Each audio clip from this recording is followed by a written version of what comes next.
Programmes 8085 की series है उसमें हम कौन सा प्रोग्राम देखेंगे, लेट्स चेक। तो आज हम करने वाले हैं program to subtract two eight bit numbers with और विदाउट बोरो। तो ये जो प्रोग्राम्स होते हैं ना, ये मेरे को बड़े पसंद है, जहाँ पे मेंशन ही नहीं किया है कि मेमोरी लोकेशन से करना है कि रजिस्टर से करना है। ऐसा क्यों? अगर मेमोरी लोकेशन से लिखा है भैया प्रोग्राम बड़ा हो जाएगा, अगर मेंशन नहीं किया है तो हम लोग क्यों मेमोरी में जाएंगे, हम लोग डायरेक्ट प्रोग्राम रन कर देंगे हमारे रजिस्टर से। तो यहाँ पे भी हम वही करने वाले हैं। तो यहाँ पे जो मेरा प्रोग्राम है that is to subtract two eight bit numbers with और विदाउट बोरो। तो हमारी जो आदत है वो, हम लोग हमेशा इजी चीज को प्रेफर करते हैं, तो यहाँ पे बोरो नहीं होगा तो सबसे अच्छा हो जाएगा। तो यहाँ पे हम बोरो नहीं रखने वाले हैं। तो यहाँ पे जो हमारा प्रोग्राम है उसको अगर मुझे रन करना है तो भाई डेटा तो चाहिए। तो यहाँ पे आपको एक चीज ध्यान क्या रखनी है, आप अगर मूविंग वगैरह का प्रोग्राम करते हैं वहां पे आप कोई भी रैंडम रजिस्टर सिलेक्ट कर लेते हैं, जैसे बीसी की पेयर हो गई, डीई हो गया या कुछ भी।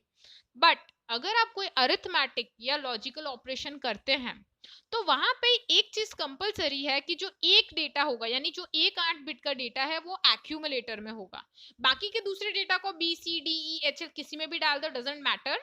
बट एक डेटा कंपलसरी कहाँ होना चाहिए, एक्यूमुलेटर में। तो ये स्टेप 1 जो आपको पॉइंट है, हमेशा कोई भी प्रोग्राम लिख रहे हैं तब आपको ध्यान रखना है। अब तो चलिए डेटा पुट करना है, तो ऑब्वियसली एक रजिस्टर तो भाई कंपलसरी है, नो ऑप्शन एट ऑल कि ए में डालना है, तो ए में डालना पड़ेगा। मैंने 80 लिया है और बी के अंदर मैं ले रही हूँ 50। तो आई होप आपको कैलकुलेशन आती होगी, 80 माइनस 50 करेंगे तो 30 आता है। तो यही चीज हमारे प्रोसेसर को बतानी है। तो चलिए प्रोग्राम देख लेते हैं। तो यहाँ पे अगर मैं प्रोग्राम रन कर रही हूँ तो ऑब्वियसली जैसे मैं बोलती हूँ कि हर बार कि कोई भी रजिस्टर अपने आप डेटा उत्पन्न नहीं करता, हमें डालना पड़ता है। तो यहाँ पे 2 रजिस्टर्स में डेटा पुट करना है। तो MVI A80H लिखा है, यानी मेरा जो रजिस्टर A है जिसका डेटा इनिशियली 00 था वो 80 हो जाएगा। तो हमने जैसे ही MVI A किया 80 आ चुका है, उसी तरह से B में भी डेटा पुट कर देंगे। तो यहाँ पे MVI B कर लेंगे, 50 आ जाएगा। देख लीजिए रजिस्टर B का डेटा 0 था, 50 आ चुका है। ये अगेन MVI का इंस्ट्रक्शन का वर्किंग है, MOV का नहीं है। तो याद रखने का चीज है ये एक की, MVI और MOV 2 अलग इंस्ट्रक्शंस हैं। तो हम यहाँ पे MVI यूज करते हैं जब भी हमें कोई एक रजिस्टर में 8-बिट का डेटा इमीडिएटली पुट करना है, तुरंत।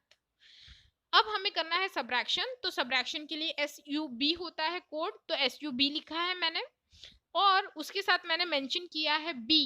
तो यहाँ पे ऐसा क्यों नहीं कि SUB A किया है, क्योंकि अगर आप सब्ट्रैक्ट लिखते हैं तो उसके साथ जो भी रजिस्टर आप लिखोगे वो A में से माइनस होगा, यानी A माइनस B। तो यहाँ पे अगेन सब्ट्रैक्शन और कोई भी अरिथमेटिक ऑपरेशन जब परफॉर्म करते हैं 8085 में, it is like A plus B, A minus B, A and, यानी ए कंपलसरी है तो ए आगे रहता है, that is the head register, तो वो आगे रहेगा। तो ए माइनस बी होता। अगर मैं लिखती सब्ट्रैक्ट ए तो टेक्निकली क्या हो जाता, ए माइनस ए, यानी 80 माइनस 80 होता है और आंसर 0 आ जाता। तो हमें वो नहीं करना है। तो यहाँ पे हम लोग क्या लिख रहे हैं, सब्ट्रैक्ट बी। तो उसकी वजह से क्या होगा, देखिए अब ए का डेटा बिफोर एग्जीक्यूशन 80 था और बी का डेटा 50 था, दैट इज ऑब्वियस, हमने पुट किया है। जैसे ही मैंने सब्ट्रैक्ट बी किया ए का डेटा 30 हो गया है। तो ये 30 क्यों हुआ है, क्योंकि हमने सब्ट्रैक्शन इंप्लीमेंट किया पर आंसर भी कहाँ आएगा, एक्यूमुलेटर में। ये आपको ध्यान रखना है कि जब भी आप कोई प्रोग्राम रन करते हैं अरिथमेटिक या लॉजिकल, उसका जो आउटपुट है that is always stored in accumulator. तो यहाँ पे मेरा एग्जीक्यूशन हो चुका है, बड़ा ही सिंपल प्रोग्राम था, तो इसे सर्व मंगल सावधान कर देते हैं, यानी हॉल्ट कर देते हैं। तो ये प्रोग्राम कंप्लीट हो चुका है, सबसे इजी प्रोग्राम था आई थिंक, जब भी अभी जितने भी मैंने करवाए हैं उसमें से 4 ही लाइन का प्रोग्राम है। तो ये प्रोग्राम कंप्लीट हो चुका है। अब इसकी एग्जीक्यूशन हम देखेंगे कि भाई इसको एग्जीक्यूट कैसे करना है। सिर्फ लिखने में इजी है कि करने में भी इजी है, पर ट्रस्ट मी करने में बहुत इजी है। तो हम एग्जीक्यूशन देख लेंगे कि क्या होता है। तो यहाँ पे मैंने जो 8085 अल्टीमेट ओपन किया है, इसके अंदर हम अब रन करने वाले हैं एक नया प्रोग्राम। तो दैट इज जो मैंने अभी एक्सप्लेन किया था। तो मैं ओपन फाइल के अंदर जाऊंगी। तो अगेन यहाँ पे 8-बिट सब्ट्रैक्शन का जो प्रोग्राम है हमें वो रन करना है, उस पर मैं क्लिक कर देती हूँ। तो यहाँ पे आप देख सकते हैं जो प्रोग्राम मैंने एक्सप्लेन किया था वही यहाँ पे लिखा हुआ है। तो आई थिंक आपने वो वीडियो देख लिया होगा जहाँ पे मैंने एक्सप्लेन किया है कि 8085 में डेटा वगैरह कैसे डालते हैं और रन कैसे करते हैं। तो अगर आपने नहीं देखा है प्लीज़ वो वीडियो देख लीजिए, तो आपको पता चल जाएगा कि इसके अंदर इंसर्ट कैसे किया जाता है प्रोग्राम। तो यहाँ पे अब तो मैंने लोड करके रखा है, तो मैं इसको वर्चुअली रन करके दिखा देती हूँ। तो यहाँ पे मैं लोड पे क्लिक कर रही हूँ, तो यहाँ पे स्टार्ट मैंने क्लिक कर दिया है।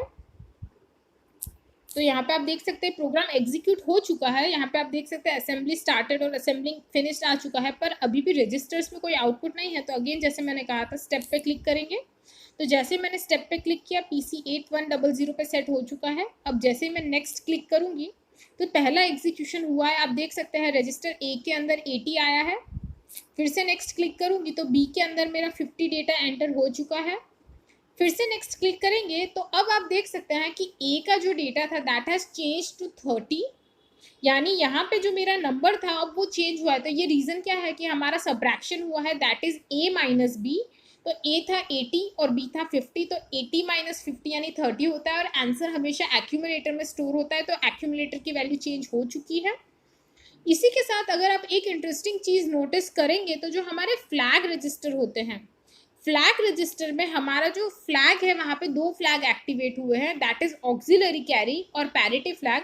तो अगर आप इसका बाइनरी सब्ट्रैक्शन करके देखेंगे तो आपको पता चल जाएगा कि जो पैरिटी आई है दैट इज कि हमारा इवन पैरिटी था, इस वजह से हमारे नंबर में ये जो नंबर है इसके अंदर 2 बार 1 है, तो इसलिए हमारा पैरिटी फ्लैग एक्टिवेट हुआ है। और अगर आप सब्ट्रैक्शन कर रहे हैं तो 4th बिट से हमारी कैरी आई है, इस पर्टिकुलर रीजन की वजह से ऑक्सिलरी कैरी एक्टिवेट हुआ है। तो ये तो हुआ मेरा प्रोग्राम रन। अब इसे टर्मिनेट करने के लिए जब मैं नेक्स्ट क्लिक करूंगी तो मेरा प्रोग्राम एग्जीक्यूट हो चुका है। तो यहाँ पे मेरा एग्जीक्यूशन कंप्लीट हो चुका है। अब मैं इसे कैंसिल कर देती हूँ। तो आई होप आपको पता चल गया हो कि प्रोग्राम में होता क्या है, कौन सा इंस्ट्रक्शन क्या काम करता है। इसी के साथ हमने रन टाइम वर्क भी देख लिया है 8085 अल्टीमेट में। तो हमने रन कर लिया है, सिमुलेशन भी देख लिया है। तो बिफोर और आफ्टर एग्जीक्यूशन का अगर मैं टेबल बनाऊं तो क्या बनेगा? बिफोर एग्जीक्यूशन मेरे A रजिस्टर में 80 था और B रजिस्टर में 50 था, बट आफ्टर एग्जीक्यूशन जो B की वैल्यू है वो वैसे के वैसे रहेगी, यानी 50, बट A का आंसर क्या हो गया है? 30। तो थैंक यू, आपने ये लेक्चर भी अटेंड कर लिया। आई होप आपने जो बाकी के प्रोग्राम्स है वो भी आप देख रहे हैं, उसको नोट कर रहे हैं, बुक में लिख रहे हैं और प्रैक्टिकल्स ट्राई कर रहे हैं सिम्युलेटर पे। अगर किट पे करेंगे तो आपको थोड़ा टेडियस लगेगा, पर आप किट वाला वर्जन भी ट्राई कर सकते हैं, that is up to you. मैंने किट के लिए भी, अगर आपको देखना हो कि किट में कैसे प्रैक्टिकल रन करते हैं, मैंने उसका भी वीडियो डाला है। अगेन आप लिंक में देखेंगे तो आपको असेंबली और किट में कैसे रन करते हैं वो भी दिख जाएगा। बट इसी के साथ जो मैंने अभी तक प्रोग्राम्स करवाए हैं, तो जितने भी मेरे लगभग 5 या 6 प्रोग्राम्स में एक ही पीपीटी में देने वाली हूँ। तो अगर आप चाहते हैं कि वो पीपीटी आपको मिल जाए तो आप हमारे ब्लॉग पे जा सकते हैं, यहाँ पे मैं लिंक देने वाली हूँ डिस्क्रिप्शन में। तो आप उस लिंक पे चले जाइए और वहां से आपको ये पीपीटी मिल जाएगी। तो आपको पांचों के पांचों प्रोग्राम्स मैंने एक पीपीटी में बनाए हैं तो मिल जाएंगे।